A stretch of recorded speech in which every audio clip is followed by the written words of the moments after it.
मला खरं सांगा, माझी मोठी नात येईल ना?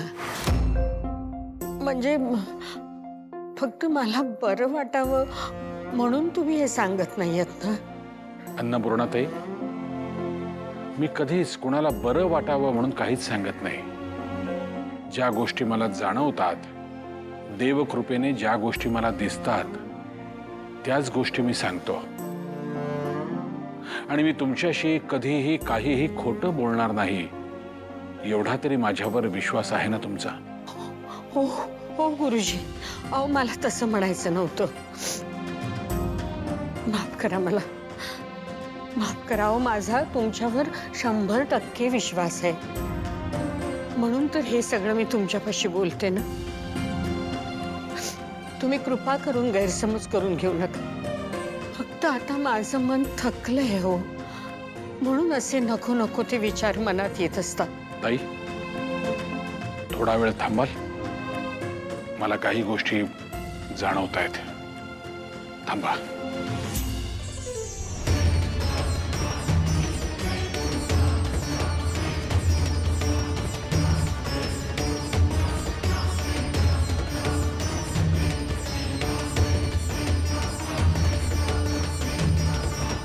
ताई,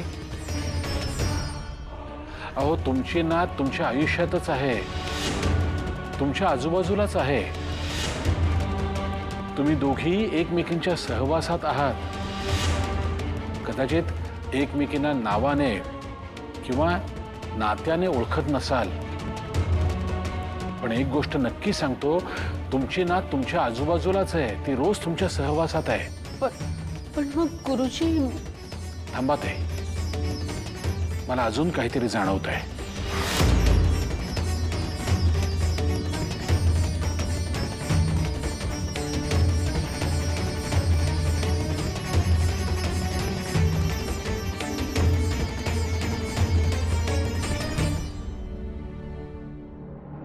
अन्नपूर्णाताई, आत्ता परिस्थिती कितीही वाईट असली तरीही तुम्ही तुमच्या नात्यावर विश्वास ठेवा. आत्ता तुमच्या आजूबाजूला जे काही घडतंय त्या सगळ्याचा तुमच्या तब्येतीवर वाईट परिणाम होऊ शकतो, तेव्हा स्वतःच्या तब्येतीची काळजी घ्या. तुमची आणि तुमच्या नातीची भेट लवकरच घडणार आहे आणि तुम्ही तुमच्या नातीला भेटणार आहात, म्हणून सांगतोय तुम्ही तुमच्या तब्येतीची काळजी घ्या. गुरुजी, हे मध्येच माझ्या तब्येतीचं काय आता? तुम्ही स्वतःला सांभाळा इतकंच सांगेन. तुमची नात लवकरच तुम्हाला भेटणार आहे, म्हणून सांगतोय स्वतःच्या तब्येतीची काळजी घ्या. तुमचे हे शब्द माझ्यासाठी संजीवनी सारखेच आहेत. मी आता पुन्हा नव्या जोमाने माझ्या नातीचा शोध घेईन गुरुजी. तुमचा आशीर्वाद असू द्या. शुभम भवतो.